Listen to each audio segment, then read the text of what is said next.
एक बार की बात है, एक ससुराल में एक बहू रहती थी। वह बहुत सारी समस्याओं से जूझ रही थी क्योंकि उसके सास ससुर बहुत ज्यादा नाराज रहते थे और उसे हर समय कुछ न कुछ नुकसान पहुंचाते थे। एक दिन उसने सोचा कि उसे इस स्थिति से बाहर निकलना होगा।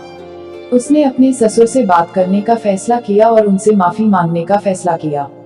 उसने सोचा कि यदि उसने माफी मांग ली तो शायद वे उसे माफ कर देंगे। बहू ने ससुर से मिलकर अपनी गलतियों के लिए माफी मांगी। ससुर ने उसे समझाया कि जीवन में हर किसी को गलतियां होती हैं और उसने उसे माफ कर दिया। उसके बाद से ससुराल में सब कुछ ठीक हो गया था। सास ससुर उसकी समझदारी को समझ गए थे और उसकी समस्याओं का समाधान ढूंढने में मदद करने लगे थे। बहू का जीवन अब बहुत बेहतर हो गया था और उसे ससुराल में सबका प्यार मिलता था।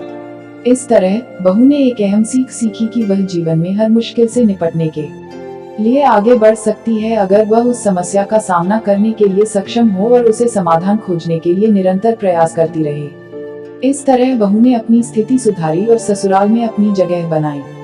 उसने अपनी समस्याओं का समाधान खोजने के लिए नई नई तकनीकें सीखी और सीखते रही। उसने ससुर से संबंधों को मजबूत बनाया और साथ ही उसने समझा कि एक आदर्श संबंध का आधार आपस में विश्वास, समझदारी और सम्मान होता है।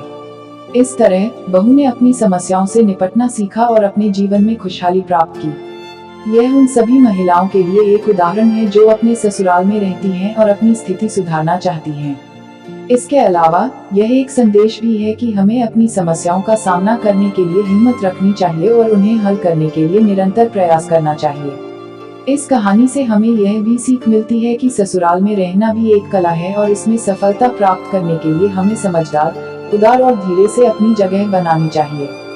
हमें समझना चाहिए कि ससुराल की जिम्मेदारियों और संबंधों का ठीक से अध्ययन करना चाहिए और उन्हें समझना चाहिए। इसके लिए हमें ससुर से संवाद करना चाहिए और उनके संबंधों को मजबूत बनाने का प्रयास करना चाहिए। इस कहानी से हमें यह भी सीख मिलती है कि हमें समय समय पर अपनी मांग को उठाने की आवश्यकता होती है और इसके लिए हमें अपनी असमंजस में नहीं पड़ना चाहिए। हमें समझना चाहिए कि हमें अपनी मांग को सही तरीके से पेश करना चाहिए और सभी बातों को संभवतः समझाना चाहिए। इस तरह की हिंदी कहानियों से हमें अपने जीवन में कई सीख मिलती हैं और हमें उनका उपयोग अपने जीवन में करना चाहिए। इससे हमारी सोच और व्यवहार में सकारात्मक बदलाव आता है और हम एक बेहतर इंसान बनते हैं। इस कहानी से भी हमें यह सबक मिलता है कि रिश्तों को समझना और संभालना एक कला है। हमें समझना चाहिए कि हर रिश्ता एक अलग दुनिया होती है और हमें उस दुनिया को समझने की कोशिश करनी चाहिए। हमें अपने रिश्तों की इज्जत करनी चाहिए और समझना चाहिए कि हम दूसरों की जरूरतों को कैसे पूरा कर सकते हैं। इस तरह की हिंदी कहानियां हमें अपने समाज के आदर्शों और मूल्यों के बारे में सिखाती हैं। इन कहानियों से हम यह सीखते हैं कि हमें अपने जीवन में शांति, सुख और समृद्धि कैसे प्राप्त करनी चाहिए। हमें इन कहानियों से न केवल अच्छे मूल्यों को समझना चाहिए, बल्कि उन्हें अपने जीवन में भी लागू करना चाहिए। यह हमारी व्यक्तिगत और सामाजिक उत्थान के लिए महत्वपूर्ण है। हिंदी कहानियां हमें सभी उम्र के लोगों के लिए सीख और ज्ञान प्रदान करती हैं। बच्चों के लिए यह कहानियां मनोरंजन के साथ साथ एक सीख भी होती हैं। वहीं वयस्कों के लिए ये कहानियां समस्याओं के समाधान के लिए भी मार्गदर्शन प्रदान करती हैं। इस तरह की हिंदी कहानियों से हम यह सीखते हैं कि जीवन में सफलता के लिए सही निर्णय लेना बहुत जरूरी है।